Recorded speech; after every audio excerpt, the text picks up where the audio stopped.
Hello বন্ধুরা, good morning সবাইকে। আশা করছি সবাই ভালো আছো, সুস্থ আছো। আমরাও সবাই মোটামুটি ভালোই আছি। তো আমার চ্যানেল জিপি ব্লগে তোমাদের সবাইকে ওয়েলকাম। আর আমার তরফ থেকে তোমাদের সবার জন্য অনেক অনেক ভালোবাসা রইল। আজ হচ্ছে শনিবার, এখন বাজে সকাল 8টা। এখন থেকে আমি আমার ভিডিওটা শুরু করছি।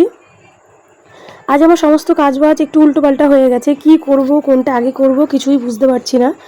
এবার তোমরা হয়তো ভাবছো আমি এমনটা কেন বলছি। আসলে কি বলো তো, আমি আমার সারাদিনের কাজ একটা রুটিন করে নিয়েছি। আসলে এটা আমাদের সবারই হয় আর কি, মানে প্রতিদিন আমরা আমাদের সংসারে যেই কাজগুলো করি, তো কাজগুলো করতে করতে আমাদের একটা রুটিন চলে আসে যে আমরা সকালে উঠে এটা করব, তারপরে নেক্সট ওটা করব, তারপর ওটা করবো, এরকম করে করে আমাদের সবারই একটা রুটিন তৈরি হয়ে গেছে। এবার সেই রুটিন থেকে যদি একটু এদিক থেকে ওদিক হয়, তখন আমাদের সেদিন তো জানোই তো, তখন আমাদের ভীষণ প্রবলেম হয়, ভীষণ সমস্যায় পড়তে হয়। মানে কোনটা আগে করব, কোনটা পরে করব, কোনটা টাইম মতো করে উঠতে পারবো কিনা সেটাই আমরা বুঝে উঠতে পারি না। আর ঠিক সেই রকমই হয়েছে আজকে আমার এই দিনটা। তো কেন হয়েছে সেটা আগে তোমাদেরকে বলি। আসলে কি হয়, প্রতিদিন সকালে আমি বাসি কাজবাজ সারি।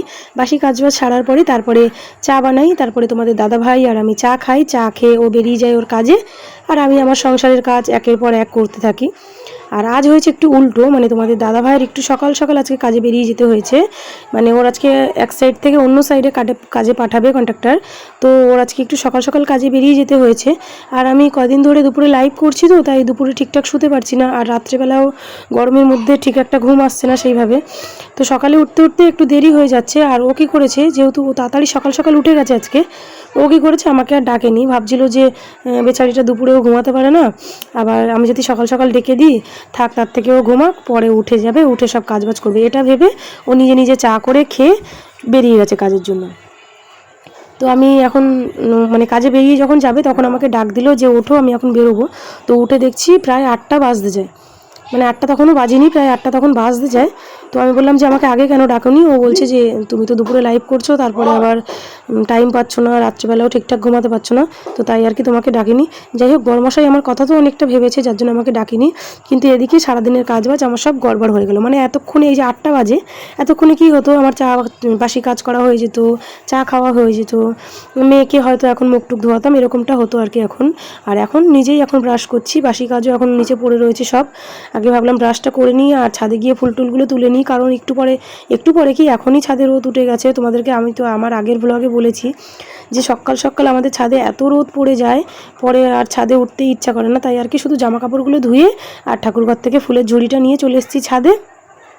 এখন ফুলটা তুলে জামা কাপড়টা মেলে তারপরে নিচে যাব। আর নিচে গিয়ে তারপর দেখছি কি খাওয়া যায়। তো কি খাবো সেটাই বুঝে পাচ্ছিলাম না। আজ হচ্ছে শনিবার। তো আর মেয়েকেও না কিছুদিন ধরে ওর যেই ঠাম্মি ওকে দুধ দিয়ে যায়, মানে একটা ঠাম্মি ওকে দুধ দিয়ে যায়, তো সেই ঠাম্মিদের গরুটাও ঠিকমতো দুধ দিচ্ছে না কিছুদিন ধরে, তাই দুধ দিয়ে যেতে পারছে না ওকে। আর ও সকালবেলা কী খাবে এটা নিয়েও দুশ্চিন্তায় পড়ে গেলাম। তারপরে চা বসিয়ে দিয়েছি, ভাবলাম চাই খাই, কিন্তু আমি একার জন্য কোনোদিন চা করি না। মানে তোমাদের দাদাভাই থাকলে তারপরেই চা বানাই, দুজনে বসে খাই, একার জন্য কোনোদিনই করি না। কিন্তু আজকে কী করব বুঝতে পারছি না। আর এদিকে সকাল বেজে গেছে 8টা, কখন কী করব তাও বুঝতে পারছি না। তারপরে এই যে চা বসিয়ে দিয়েছি, আর একটু কয়েকটা রুটি সেঁকে নিচ্ছি, মানে ব্রেড সেঁকে নিচ্ছি কয়েকটা। সেঁকে নিয়ে তারপরে মা মেয়েতে মিলে খাবো। তো ব্রেডগুলো দিয়ে দেখো এখানে কি কেলেঙ্কারি হয়ে গেছে। ব্রেডগুলোকে আমি এইভাবে দিয়ে আর গ্যাসটাকে হাই ফ্লেমে রেখে একটু ঘরে চলে গেছিলাম চিনি আনতে। তো এসে দেখছি দেখো রুটিগুলো পুড়ে এই অবস্থা। মানে সকাল থেকে এক তো কাজে সব এলোমেলো গড়বড় হয়ে যাচ্ছে, তার উপরে এসে দেখছি রুটিগুলো এরকম পুড়ে গেছে। আর রুটিও পুড়ে গেছে, তার সঙ্গে বেশি মন খারাপ লাগছে তাওয়াটা পুড়ে গেছে। তাওয়াটা মেজে তুলতে আমার আবার অনেকখানি কষ্ট হবে। তো তারপরে আরও 4টে রুটি দিয়ে দিলাম, আর যেগুলো পুড়ে গেছে ওগুলো একটু বাদ দিয়ে পুরো জায়গা থেকে বাদ দিয়ে তারপরে খেয়ে নেবো, ফেলবো না আর কি। আমি না কোনো জিনিস সেইভাবে ফেলি না। তো রুটিগুলোকে ফেলবো না, যেগুলো যেখানে যেখানে পুড়ে গেছে সেখান থেকে বাদ দিয়ে আবার খেয়ে নেবো। আর পরে যে 4টে দিয়েছি এগুলোকে বারবার খেয়াল করছি যেন এগুলো পুড়ে না যায়, কারণ আগেরগুলো পুড়ে গেছে, আবার যদি এগুলো পুড়ে যায়, তাই এগুলো বারবার একটু খেয়াল করছি। আর এদিকে চাটা হয়ে গেছে, চাটা নামিয়ে নিচ্ছি, নিয়ে তারপর রুটিগুলোকেও এগুলো হালকা থাকতেই নামিয়ে নেবো, কারণ আগেরগুলো তো বললাম দেখলে তো তোমরা পুড়ে গেছে, এগুলো যাতে আর সমস্যা না হয় তাই আর কি এগুলো একটু অল্প সেকেই তারপরে নামিয়ে নিলাম। আর মেয়ে বলছিল একটু ডিম দিয়ে ডিম টোস্ট বানিয়ে দিতে, কিন্তু আজ তো শনিবার, নিরামিষ, ডিম দিয়ে আর বানিয়ে দিতে পারবো না, তাই এরকম সেকে তুলে নিলাম। আর বাটারও ছিল না ফ্রিজে, তাই আর কি একটু এরকম সস লাগিয়ে দিচ্ছিলাম, আর হালকা একটু চিনি দিয়েছিলাম। চিনি সেইভাবে আমি মেয়েকে দিই না, হালকা একটু দিয়েছি যাতে মিষ্টি মিষ্টি লাগলে একটু ভালোভাবে খায় আর কি। তো তারপরে এদিকে খেয়ে নিচ্ছিলাম, আর খেতে খেতে ভাবছি যে খেয়ে উঠে কোন কাজটা আগে করবো। মানে কতগুলো বাসন জমে রয়েছে সেগুলো আগে ধোবো নাকি সেলাই করতে যাব। বেশ কিছুদিন ধরে মানে ভিডিওতে এতটা টাইম দিচ্ছি, ভিডিও নিয়ে এত মানে মাথা ঘামাচ্ছি, আমার সেলাইগুলো আমি ঠিকঠাক করতেই পারছি না। তোমাদেরকে তো আমি জানিয়েছি সংসারের কাজের পাশাপাশি তারপরে এই যে ভিডিও করছি তার পাশাপাশি আমি সেলাইও করি, সেলাই করে কিছুটা আমার হাত খরচা উঠে যায়। একটা মেয়ে মানুষের তো একটু নিজস্ব হাত খরচের দরকার হয় বলো। তো তাই ভাবলাম বাসনটা পরে মাজবো, আগে সেলাইটা করে নিই, যেহেতু এই ঘরের ফ্যানটা খারাপ হয়ে গেছে। মানে এই ঘরের উপরে যে সিলিং ফ্যানটা ছিল সেটা বেশ কিছুদিন ধরে চলছে না। আর কি বলো তো, এই ঘরে তো থাকাও হয় না, তাই আর কি ওই ফ্যানটাও ঠিক করা হয় না, বুঝলে তো। মানে যখন একটু টুকটাক সেলাই করতে আসি ওই টেবিল ফ্যানটাকে নিয়ে, ছোটো ফ্যানটাকে নিয়ে চলে আসি। তো আজ আর ফ্যানটাকেও আনিনি। বসাবো হচ্ছে একটা শাড়ির পাড়, অনেক কটাই শাড়ি রয়েছে, 4-5টা শাড়ি রয়েছে, পাড় বসাতে হবে, কিছু ব্লাউজ রয়েছে সেগুলোকে করতে হবে। তো কোনটা করব কোনটা মানে সব মানে অনেক কাজ জমে রয়েছে। তারপরে আমার ননদও দিয়ে গেছিলো একটা বেড কভার দিয়ে গেছিলো, যেগুলো দিয়ে বালিশের কভার বানাতে বলেছিল, সেগুলোও আমি এখনও কমপ্লিট করতে পারিনি। ও কী ভাববে বলো। তো যাই হোক, শাড়ি তো পাড় বসাচ্ছি, আর আজ আর সব কটা শাড়ির পাড় বসাবো না, এই একটা শাড়িরই পাড় বসাবো, যেহেতু টাইম নেই, এখনও অনেক কাজ বাকি আছে আমার। তো তারপরে শাড়ির পাড়টা বসিয়ে চলে আসলাম রান্নাঘরে এসে ভাত বসিয়ে দিয়েছি, আর এদিকে মুগের ডাল হচ্ছে, মুগের ডাল সিদ্ধ বসিয়ে দিয়েছি। তো ডালের সাথে তো আলু ভাজা, নালে আলু ভাতে, নালে পাঁপড় ভাজা কিছু একটা হলে ভালো হয়। তো আমি দেখো আজকে হাঁড়ির মধ্যে প্রথমেই দেখলে আলু দিয়ে দিলাম, হাঁড়ির মধ্যে মানে ভাতের মধ্যে আলুটা সিদ্ধ হতে দিয়ে দিলাম, তাড়াতাড়ি হয়েও যাবে। তো এদিকে ডাল হচ্ছে আর ওদিকে আলু সিদ্ধ হচ্ছে, আর আমি ডালের ফেনাটা একটু তুলে নিচ্ছিলাম। দেখো এই যে ডালের ফেনাটা একটু তুলে নিচ্ছি। আর তোমাদের আজকে কার কার বাড়িতে নিরামিষ অবশ্যই আমাকে জানিও। তারপরে দেখো ডাল তো হয়ে গেছে, তারপরে এখানে আমি ডালটাকে এখন সোমবার দিয়ে নেবো। তো কড়াই গরম করে তেল দিয়েছি, আর তার মধ্যে শুকনো লঙ্কা দিয়েছি, আর দিয়েছি একটু সর্ষে। তো এখন ডালটাকে ফোড়ন দেবো, তার মধ্যে দেখি মেয়ে আবার আমার কাছে চলে এসছে।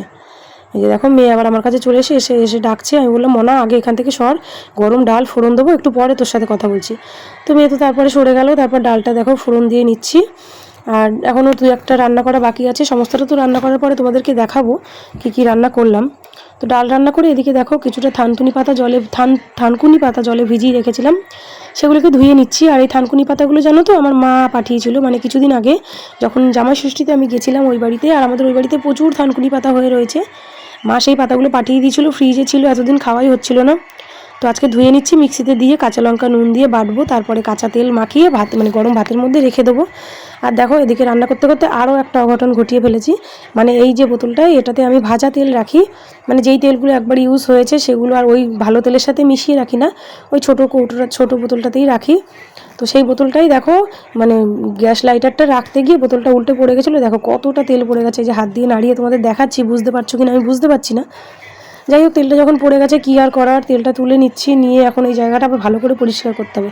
মানে যতই ভাবছি যে একটু তাড়াহুড়ো করে কাজ করব, তত আরও দেরি হয়ে যাচ্ছে কাজে। দেখো আমার হাতে পুরো তেল চুপচুপ করছে। সকাল থেকে এক তো দেরি হয়ে গেছে, তারপরে রুটিগুলোকে পুড়িয়ে ফেললাম, ওখানে একটা অঘটন ঘটিয়ে ফেললাম। আবার দেখো এখানে তেলটাও ফেলে দিলাম। তো তেলটা ফেলে দিলাম, কী আর করার বলো। তেলটা কাচিয়ে নিচ্ছি, নিয়ে এখন এই জায়গাটাকে ভালো করে দেখো স্লিপ খাচ্ছে, এটা ধরতে পারছি না। তো তেল কাচিয়ে নিয়ে রান্নাঘরটাকে পরিষ্কার করে তারপরে চলে এসেছি বাসন মাজতে। আর আমার বাসন মাজার জায়গাটা দেখো কি ভীষণ রোদ, কিন্তু কি বলো তো, এই বাসনটা রেখে দিলে না পরে আর আমার মাজতে ভালো লাগে না। মানে পরে যখন দেখি একসাথে অনেক বাসন হয়ে গেছে, তখন না ঠিক আমার অতটা বাসন মাজতে ইচ্ছা করে না। তাই কী করি, প্রতিদিন রান্না করার পরে যা বাসন বেরোয় সেটা রান্না করার পরেই ধুয়ে নিই, তাহলে পরে অল্প বাসন থাকে। যাই হোক, আজকে ঘর মুছতে মুছতে তোমাদের কিছু সুন্দর সুন্দর কমেন্ট আমি পড়ে নেবো। 3 ডেলি ডোজ থেকে এক দিদিভাই বলেছে খুব সুন্দর হয়েছে জুয়েলারিগুলো, আর তুমিও দেখতে খুব মিষ্টি। থ্যাংক ইউ দিদিভাই তোমাকে। সোমা দেবনাথ একটা দিদিভাই আমাকে কমেন্ট করেছে, তোমার ভিডিও খুব সুন্দর হয়েছে, এই 2 দিন ধরে তোমার ভিডিও দেখছি, তোমার বাড়ি কোথায় রিপ্লাই দিও। আমার বাড়ি হচ্ছে হুগলি জেলার কুন্তিঘাটে দিদিভাই, আর তোমাকেও অনেক অনেক ধন্যবাদ। ফাতিমাস কিচেন থেকে এক দিদিভাই কমেন্ট করেছে, ভিডিওটা অনেক ভালো লাগলো, আশা রাখছি পাশে থাকবেন। অবশ্যই পাশে থাকবো। তো এইমাত্র কাজবাজ সেরে এসে বসলাম, সেই সকাল 8টা থেকে এখন প্রায় 12:30 মতো বাজে। এখন আমি একটু রেস্ট পেলাম। রেস্ট এখনও পুরোপুরি হয়নি, এখন একটু কাজ বাকি আছে। যাবো এখন হচ্ছে পুজো দিতে, পুজো দিয়ে এসে মেয়েকে খাওয়াবো, আমি খাবো। তার উপরে এখন আবার প্রায় প্রতিদিন 1:30 থেকে লাইভ আসছি, দুপুর 1:30 থেকে লাইভ আসছি, আবার লাইভে গিয়ে একটু সময় দিতে হবে। তো এখন আমি সব কাজবাজ সেরে আমিও স্নান করি, আর মনাকে স্নান করিয়ে আনলাম। তো ওকে স্নান করিয়ে এসে ওকে গা মোছাতে দেখছি ওর কপালের এখানটা একটা ছোট্ট দানার মতো কি একটা হয়েছে, ও বলছে মা ব্যথা। মানে আজকে সকাল থেকে সব কিছুই এত উল্টোপাল্টা করে ফেলছি, এত খারাপ হচ্ছে, তার উপরে আবার দেখছি মেয়েটার মাথায় একটা ছোট্ট কী হয়েছে, কপালে, মাথায় না কপালে। তো তোমাদেরকে দেখাচ্ছি, দেখো কি হয়েছে। এই যে দেখো, মানে দেখাও একটু তোমার কোথায় ব্যথা বাবা, দেখো এই যে দেখো ওর কপালে, মাথাটা নিচু করো বাবা, দেখা যাচ্ছে না, অত নিচু না, এই যে দেখো আমার বেচারির কপালে আবার একটা কি ব্যথা হয়েছে, আমার মনে হচ্ছে এটা ফোড়া মতো বেরোচ্ছে, মানে এই গরমে আবার ফোড়া। তার উপরে দেখো কদিন আগে আবার এই যে দেখো গাল ছুলে ফেলেছে, দেখেছো? মানে বাড়িতে বাচ্চা কাচ্চা থাকলে এত বদমাইশি করে, এত দুষ্টুমি করে, মানে যতই দেখে দেখে রাখো আর কি, বদমাইশি তো ওরা কিছু না কিছু করবে আর দৌড়াবে, দৌড়াতে গিয়ে পড়ে যাবে, তারপরে ব্যথা লাগিয়ে নিয়ে বাড়ি চলে আসবে। আর এখন আবার ওই মাথার ফোড়াটা আবার কি করি কি জানি বুঝতে পারছি না। আগের একটা মলম আছে, তবে ওটা হয়তো দেওয়া যাবে না, অনেক দিন হয়ে গেছে। দেখছো সকাল থেকে এত কিছু খারাপ যাচ্ছে, তার মধ্যে মেয়েটার আবার মাথায় ফোড়া বেরিয়েছে। যাই হোক, এখন মা মেয়েতে চলে এসেছি দুপুরের খাবার খেতে। তো কী কী রান্না করেছি চলো দেখাই। দেখলেই তো এই যে ভাতের মধ্যে আলু সিদ্ধ দিয়েছিলাম, সেটাকেই শুকনো লঙ্কা দিয়ে বেশ ঝাল ঝাল করে মাখিয়ে নিয়েছি। আর এখানে হাঁড়ির মধ্যে আছে গরম গরম ভাত, আর থানকুনি পাতাটা বেটে 1 চামচ কাঁচা সর্ষের তেল দিয়ে এরকম ঘরের গরম ভাতের মধ্যে রেখে দিয়েছি। আর তার সাথে করেছি এই যে মুগ ডাল, সেটা তো তোমরা ভিডিওতেই দেখলে। আর করেছি একটু কুমড়ো আর আলু দিয়ে নিরামিষ তরকারি। সাথে রয়েছে দেখো গন্ধরাজ লেবু। লেবু তো আমার ভীষণ প্রিয়, লেবু থাকলে আমার আর কিছুই চাই না। তোমাদের কার কার লেবু প্রিয় জানিও। আর সন্ধ্যেবেলাতে দেখো, আজ যেহেতু শনিবার, তো আমাদের এখানে শনিদেবের মন্দির আছে আমাদের এখানে, মানে পাশেই, একটু দূরে, বেশি দূরে নয়, মেন রোডের ওখানে। তো ওখানেই শনিদেবের মন্দির আছে। তো ওখানে প্রায় প্রতি শনিবার করেই যাই পুজো দিতে। যেই শনিবারগুলো একটু অসুবিধা থাকে, পুজো দিতে পারি না, তখন যাই না, কিন্তু বেশিরভাগ শনিবারই যাই পুজো দিতে। আজও চলে গেছিলাম। আর পুজো দিয়ে এসেই দেখো মনটা আমার কি খুশি খুশি হয়ে গেছে। দেখো এক গাল হাসি নিয়ে তোমাদের সামনে চলে আসলাম। আর এই খুশির কারণ হচ্ছে দেখো এই ফুচকাগুলো। তো আজকে তো শনিবার, বাইরের ফাস্টফুড খাবো না, কারণ বাইরের ফাস্টফুডে বেশিরভাগই পেঁয়াজ, মানে আমিষ থাকে। তো তাই আর কি এই ফুচকা পেয়ে এত খুশি হলাম। আর ফুচকা যেহেতু তোমাদের দাদাভাই গেছে রাস্তায়, তো আনতে পারতো, কিন্তু এটাতে বেশি খুশি হওয়ার কারণ হলো, মানে যেই দাদাভাইয়ের ফুচকা আমি বেশি ভালো খাই, সেই দাদাভাই আজকে আমাদের পাড়াতে এসেছিলো, তো তার কাছ দিয়ে ফুচকা নিলাম। আর ফুচকা খেতে খেতে আজকের ভিডিও থেকে আমি আসছি, আজকের ভিডিও থেকে চলে যাচ্ছি। আজকের মতো টাটা, আবার দেখা হচ্ছে নেক্সট ব্লগে।